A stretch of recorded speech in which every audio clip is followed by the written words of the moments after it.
Welcome back to another episode of Spectator Sports, where we cover sports from a spectator's point of view. This is episode number 134. I'm your host, Sebastian Fonseca, and before I get into covering Week 2's action across the NFL, please do us a massive favor. Drop a like on this video, subscribe to the channel if you haven't done so already. We are on the grind to 400 subscribers by the end of the calendar year, so it would mean a massive difference if you could help us out there.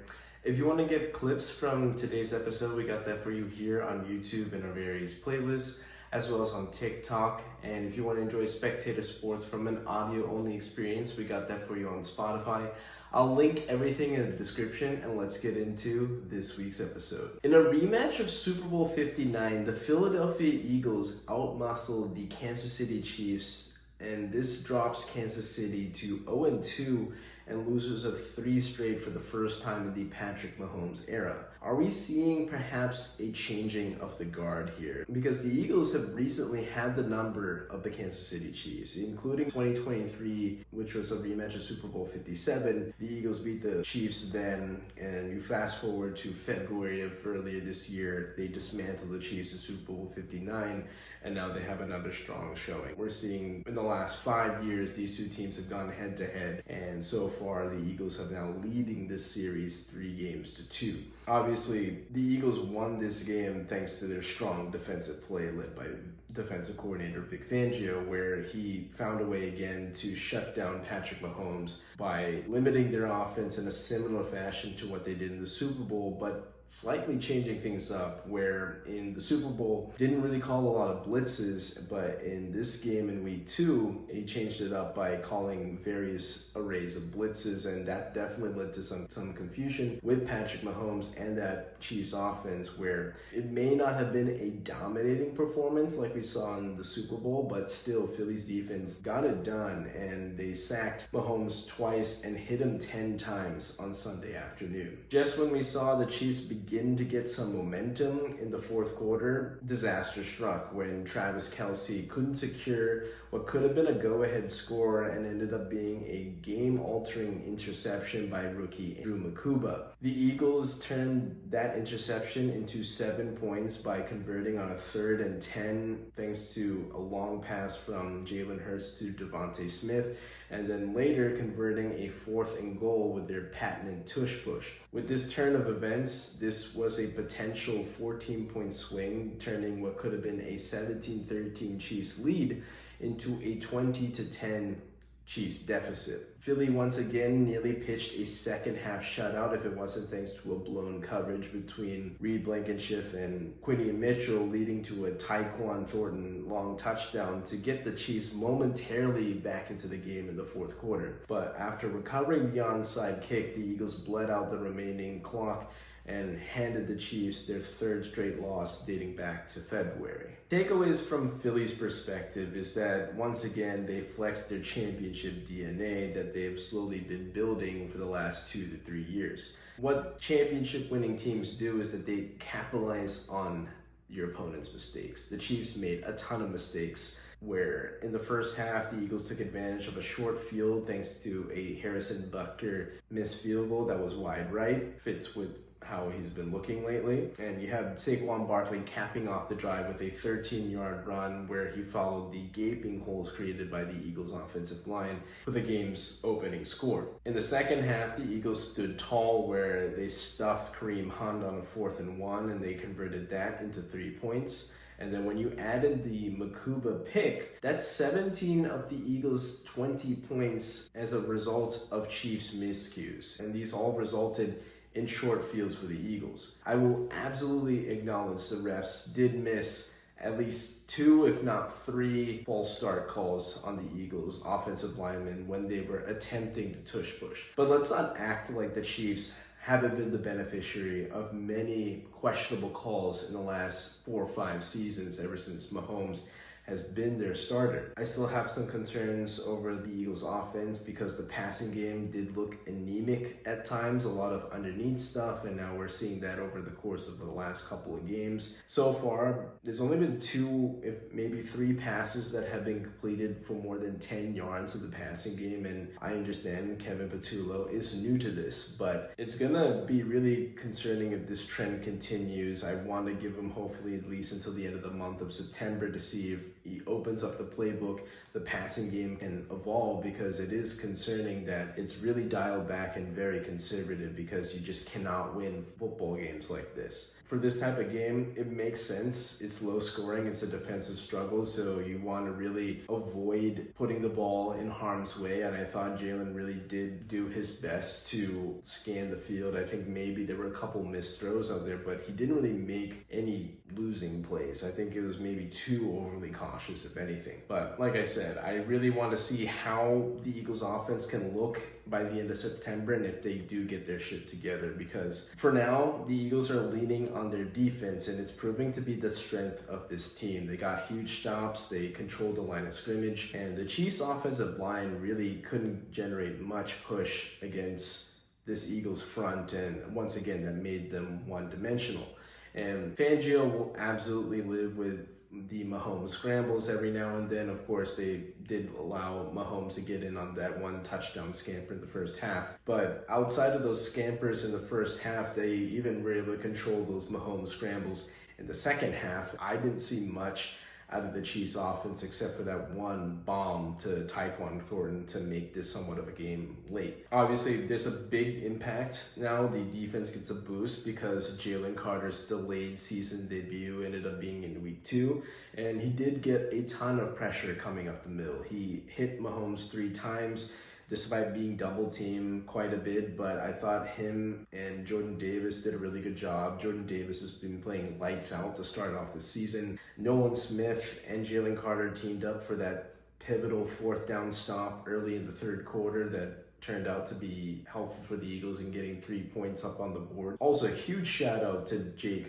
the Make Elliott. After going 1 for 7 from field goals 50 yards or longer in 2024, Elliott has stepped up so far in 2025. He started off the season 3 for 3, including a 51-yarder and a 58-yarder, and both of those kicks were perfect. It split the uprights, it went all the way to the net, and so far this has been big dividends as Philly has gone 2-0, and they'll have another big test next week as they host the Los Angeles Rams next Sunday in a rematch of that iconic divisional game last year in the playoffs in the snow.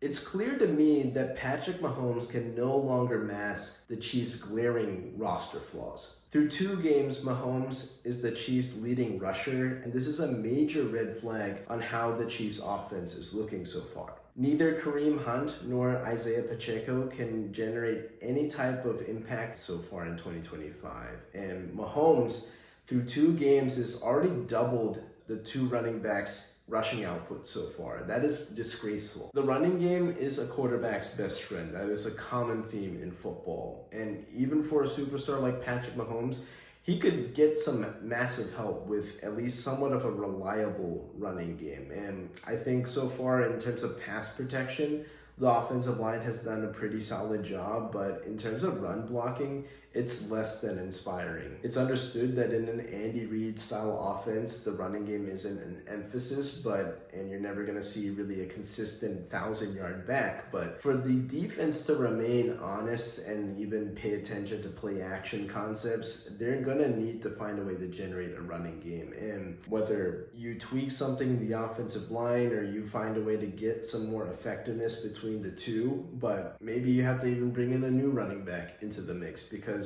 so far it's really looking bad for the Chiefs. They've been really one-dimensional to start off this year, and to add further insult to injury, I mean, their passing game it's very hindered because Rashid Rice is still 2 games into a 6-game suspension to start off this year, and Xavier Worthy is out in week 2, and he was sorely missed so far this season. He played 3 snaps in the season opener in Brazil, and really, without him, it really does put the Chiefs' passing game into a bind as well. For Travis Kelce, I mean, he has to play better too. I understand that he's older, but he really does look like a shell of himself, and it's looking more and more that he's closer to retirement than playing another year. Even last year, he looked super slow compared to recent years, and his play is getting increasingly slower, more sloppy, and frankly, he does look at times pretty checked out. I know he can scream all he wants. He looked really animated after yet again another frustrating sequence, but I mean, I don't really see a lot of desire to be that game-changing tight end that I saw him earlier in his career. And so far, Travis Kelce's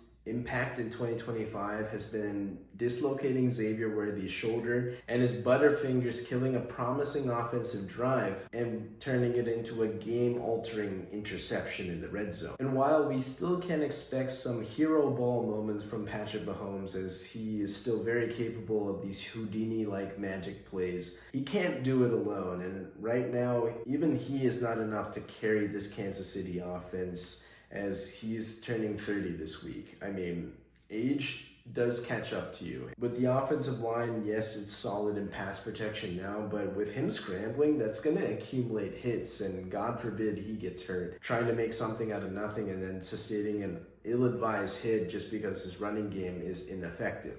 And after the Chiefs have gotten so many breaks their way in the last 5-6 years, it appears that the Chiefs dynasty will be coming to an end fairly soon. It's only 2 weeks into the 2025 NFL season, but we have some major news with the injury to Joe Burrow. In a Week 2 matchup against the Jacksonville Jaguars, protection broke down and Joe Burrow was sacked by Eric Armstead, and his foot just simply got caught in the turf, and he sustained a grade 3 turf toe injury where ligaments in his toe were torn, and that means that he's going to need surgery to repair the damage. Now, the recovery time for this type of severe injury is 3 months, and that's going to take us to mid-December at this point, as the Bengals are hoping and praying that Jake Browning can hold down the fort while Joe recovers in time for maybe a late playoff push in mid-December, if he is even able to do so. The chances of that even happening might be unlikely at this point. We just don't know how Joe's going to respond from the treatment, but obviously wish Joe the very best. Unfortunately, injuries have been part of Joe Burrow's story since being drafted by the Cincinnati Bengals in 2020. His rookie year was cut short after his knee was torn up with a torn PCL, a torn MCL, a torn ACL, and even his meniscus. You fast forward to 2023, he tears a ligament in his wrist on his throwing hand, and that means he's done for the year. And now this year, I mean, he's probably slated to miss at least 10 games, if not more, due to this injury. And it's really unfortunate. I mean, I love seeing Joe Burrow play. I think he's a really, really extraordinary quarterback. Once again, the problems arise with the offensive line, and there's a long history of poor protection leading to significant injuries for the Bengals signal caller. With just 2 games into the season, he's already sustained nearly 30 more sacks than Andrew Luck. Luck, as many NFL fans may know, is a cautionary tale for young, talented quarterbacks whose career was derailed due to injuries, forcing him into an early retirement before he turned 30 years old. And with this latest injury to Joe Burrow, I fear that the Bengals might be putting Joe into a similar trajectory as Andrew Luck with the Indianapolis Colts. You can blame the Bengals front office, as they've been notoriously poor at acquiring even average offensive line talent to protect their franchise quarterback. Since entering the league in 2020, the Bengals' pass block win rate never finished higher than 27th in the league, meaning that Burrow hasn't played behind an offensive line that didn't rank higher than the bottom quartile in his career. This is disgraceful work by the Bengals front office, and we understand that there's been a long documented history of Mike Brown and his family being notoriously cheap and stingy. We know that the Bengals have the smallest scouting room in the entire NFL. They just don't really use assets to try to find new talent, whether it's in the draft or free agency. They just recently became one of the few cold weather teams to have an indoor practice facility. They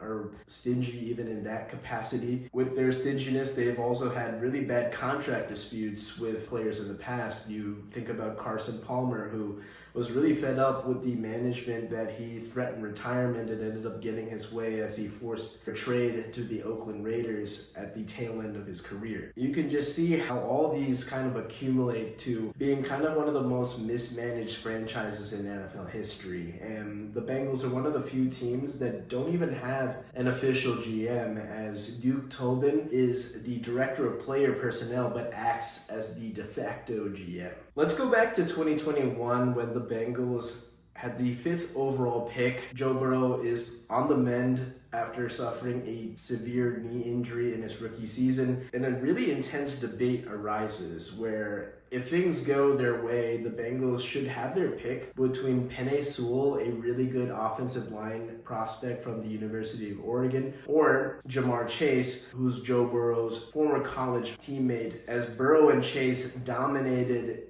in 2019 as the two created this unstoppable quarterback wide receiving connection as they led LSU to the national championship just 14 months before the 2021 NFL draft. On draft night, it was simply too hard to resist to recreate that magic in Baton Rouge as the Bengals ended up selecting Ja'Marr Chase with the 5th overall selection. Immediately, it paid huge dividends. Burrow and Chase lit up the league as the Bengals went on this historic run, beating Patrick Mahomes and the Kansas City Chiefs twice within a 6-week span on the way to their 3rd Super Bowl appearance in franchise history. With a chance to tie or take the lead late in Super Bowl 56, the Bengals' worst nightmare became a reality. Aaron Donald broke through the Bengals' patchwork offensive line to force an errant throw from Joe Burrow, and this ended the game. If Joe even had a second to scan the field, he would have noticed Ja'Marr Chase streaking down the sideline wide open, which would have been the game-winning score if he was able to hit Chase in stride. And unfortunately for the Bengals, poor offensive line play has been a reoccurring theme. I can't really blame the Bengals front office, as selecting Penei Sewell, yes, would have fixed their offensive line woes, at least definitely helped with protecting Joe Burrow.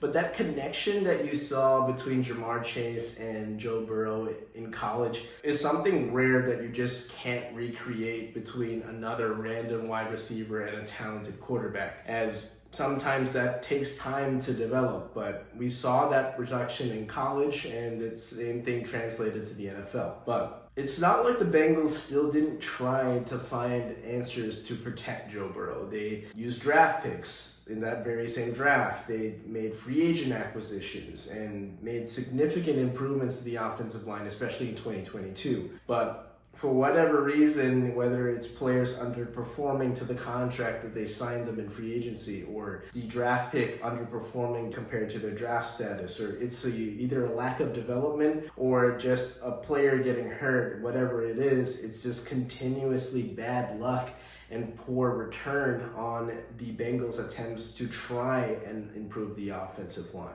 Additionally, we can blame the Bengals front office for poorly managing the salary cap. When it came time to pay their superstar players like Joe Burrow, Ja'Marr Chase, T. Higgins, and Trey Hendrickson, for example, they dragged their feet. With Joe Burrow, they allowed Jalen Hurts and Lamar Jackson to get paid ahead of Joe Burrow, and that upped the price by at least $20 million or so. And with T. Higgins, they were dragging their feet. They slapped the franchise tag on Higgins in consecutive years and ended up having to pay him a lot more than what they could have if they just offered him an extension early. With Ja'Marr Chase, they again played hardball, didn't really work out, as it kind of motivated Ja'Marr to play at this amazing level that he hasn't really tapped into in his past, and ended up leading the NFL in receiving yards, receptions, and receiving touchdowns en route to a wide receiving triple crown. With Trey Hendrickson, they had this whole issue of, is he going to get paid? Is he not going to get paid? Just before the season began, they ended up getting a deal where they restructured Trey's deal to get him more money up front, and it seems to be just essentially a one-year prove-it deal for Trey Hendrickson. We've seen the Bengals have talent at specific positions. They have a top edge rusher. They have a really good wide receiving duo. They have a stud quarterback, but the margins of the roster is where it's severely lacking, and that's really led to the Bengals being in this conundrum where they are today. They end up overpaying their players, and if you just look at the wide receivers, they could have maybe saved at least $100 million, and that money could have been used to get Trey Hendrickson a long-term deal instead of a one-year proven deal. Or you could have used that money to bring in even better offensive line talent via trade or free agency, or find a way to figure out how the hell are we going to fix this atrocious defense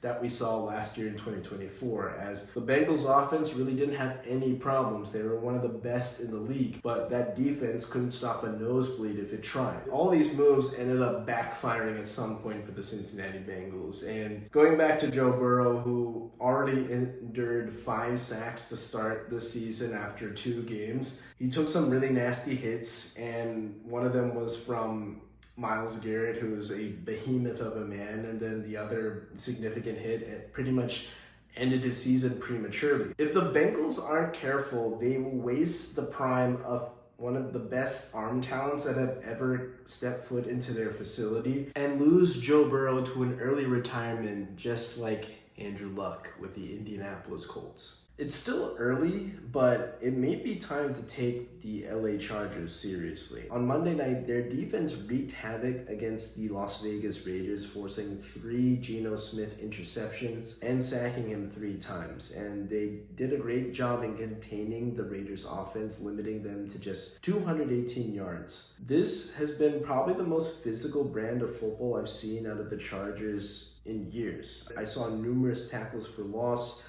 a lot of hard hitting, and plenty of effort, especially from Derwin James. You can say that it's the Jim Harbaugh effect with him bringing a winning culture from his time at the University of Michigan, but I mean, vets like Derwin James have been doing this for the entirety of his career, and I saw him playing great in coverage, but also getting into the offensive backfield and stopping plays behind the line of scrimmage, or even rushing the passer. So far, I mean, it's really paid a huge dividends, because this is maximum effort that we're seeing, and it really did put a number on Geno Smith as he looked terrible. I mean, the clock was sped up, and it didn't look that the Raiders had any type of momentum, but we'll get to them a little bit later. For Justin Herbert, I mean, it's been a fantastic start to start 2025. I think through 2 games, he's played like the best quarterback in the league. He's completing 70% of his passes in week 2 and tossed 2 more touchdowns to the redeemed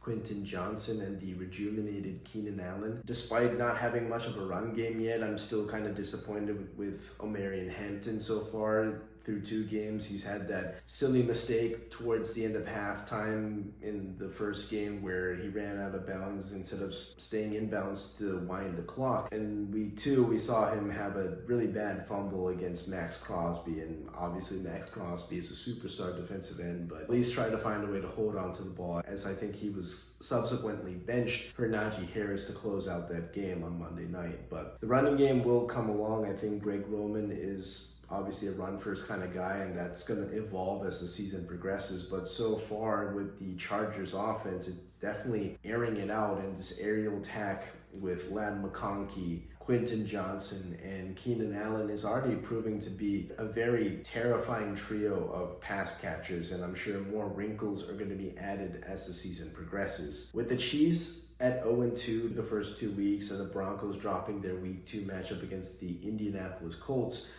the Chargers have a huge opportunity to take a stranglehold in the AFC West by beating Denver next Sunday. This means that they would have defeated all 3 of their divisional rivals within the first 3 weeks to start this season. So this is a massive opportunity, and that plays into your conference record, tiebreaker situations, and at least guarantees that you would split within your division. And I'm sure at a minimum they'll sweep at least the Vegas Raiders, and if they'll be happy with getting splits with the Broncos and Kansas City Chiefs to follow suit. For the Raiders, I mean, like I said, it was a nightmare offensively. It was Pete Carroll's birthday, and I'm pretty sure he was pretty disappointed with Geno looking pretty reckless, putting the ball in harm's way throughout the entire night. I mean, there were so many times that I don't know what his thought process was with throwing a ball into triple coverage where it didn't really make a lot of sense. That was the whole theme on Monday night. I do understand that he's had this nice little redemption arc in 2022 where his career was revived in Seattle,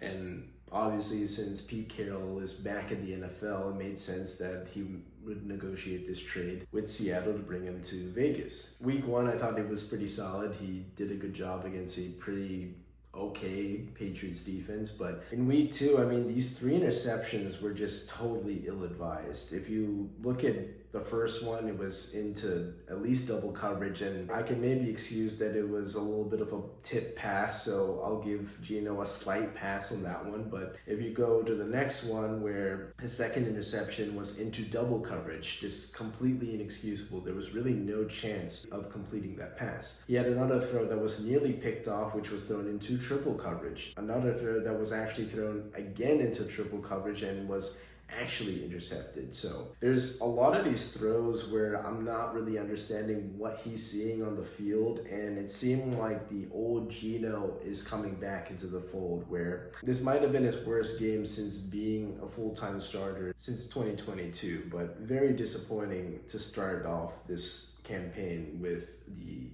Vegas Raiders. And additionally, I mean, just with the underutilization of Ashton Genty and Brock Bowers to start, I mean, those two were non-factors so far on Monday night, and that's really disgraceful because you have these two weapons that you have offensively, and you're not really attacking that against a Chargers defense. Missed their best pass rusher for most of this game. Khalil Mack was out with the elbow injury. Obviously hope he comes back stronger, but the Raiders definitely look like they're still the last place team in the AFC West. The Green Bay Packers have announced themselves as Super Bowl contenders. After shutting down the Detroit Lions offense in Week 1, the Packers follow it up with another great showing against Jaden Daniels and the Washington Commanders on Thursday night. The final score doesn't really reflect how good the Packers defense was, but there was a real point where the Packers were outgunning the Commanders by a margin of more than 200 yards. The main reason behind this large disparity was none other than Micah Parsons. The newly acquired edge rusher from Dallas has already made a huge impact in Green Bay, as despite him being on a pitch count to start his Green Bay tenure, he's still wreaking havoc on opposing offensive lines and quarterback. The box score doesn't do Parsons justice. I know it says he just has half a sack, but he did wreck this game. He drew 3 offensive penalties along the way and proved to be a very disruptive force to any Commander's blocking scheme. Just like the season opener, the attention on Parsons allowed the other Packers defensive linemen to get after the quarterback. On Thursday night, Jaden Daniels endured 4 sacks, including from Edgerrin Cooper, Carl Brooks, Devontae Wyatt, Rashawn Gary, Barron Sorrell, and of course Micah Parsons. Green Bay's defense snuffed out several Commanders' drives that could have resulted in points or made this game a lot closer than it looked. Anytime the Commanders tried to threaten the Packers defense slammed the door. If Micah Parsons continues to make this type of impact, there is really no stopping him from winning this year's Defensive Player of the Year award. Flipping into the offense, Jordan Love and the offense leaving some points on the board, they certainly can rack up yardage in bunches. On Thursday, this was a night where the tight ends were a massive point of emphasis in Green Bay's offensive attack. Tucker Kraft and Luke Musgrave combined for over 150 yards of offense, and Jordan Love yet again was efficient and very smart with the football, as I hardly saw him put any throws in harm's way. And looking at Jordan Love with about 2.5 years worth of tape at this point, as he's been Green Bay's starter, he's been kind of that guy where he definitely displays a little bit more of Brett Favre. So far, I really like how he's playing this year. The one thing I would like him to see is now work on that connection with Matthew Golden, because he is your first round draft pick. You picked him so high for a reason, and now that connection is gonna absolutely have to develop because Jaden Reed missing significant time due to a broken collarbone. For the Commanders side of things, main takeaways is that they just look like an old, slow team that could not keep up with the younger, faster Packers. Already seems that injuries are piling up. They lost Austin Eckler and Dietrich Wise to season-ending injuries, and understood that it's on a short week, but these are freak accidents. You can't blame a short turnaround on some offensive lineman rolling up on your leg and tearing your quad tendon or your Achilles tendon rupturing when you're trying to make a cut.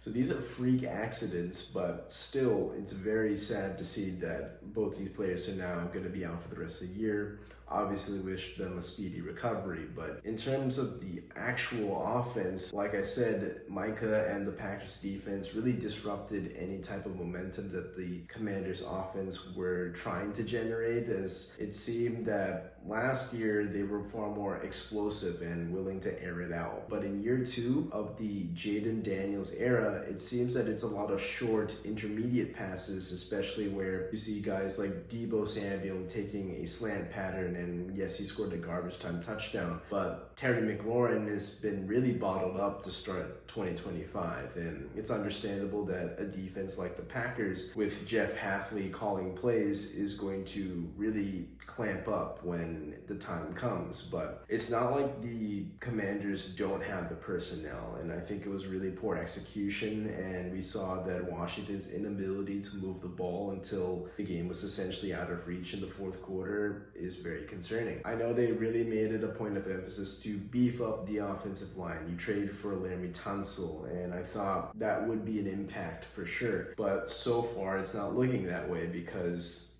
I said that Jaden Daniels got sacked 4 times, but he was under siege for much of the night, and that's really why a lot of these passes ended up being short, intermediate passes, and he was under pressure, like I said, most of the night, 21 pressures, and so far the offensive line doesn't seem to be gelling well with Jaden Daniels, and he did sustain a knee sprain on Thursday night as well, which at the time of this recording, he's not declared out just yet for the Week 3 matchup against the Las Vegas Raiders, but it definitely seems that his Week 3 status is in doubt for him to miss the first game of his career. While there was no real turnovers in this game, there was still a lot of miscues that led to empty possessions for the Commanders, namely 2 field goals that were missed, and that proved to be evident of them losing by 9 points. It could have been a 3-point game. A couple of turnover on downs as well definitely came back to haunt the Commanders. And the weird part was also, I have to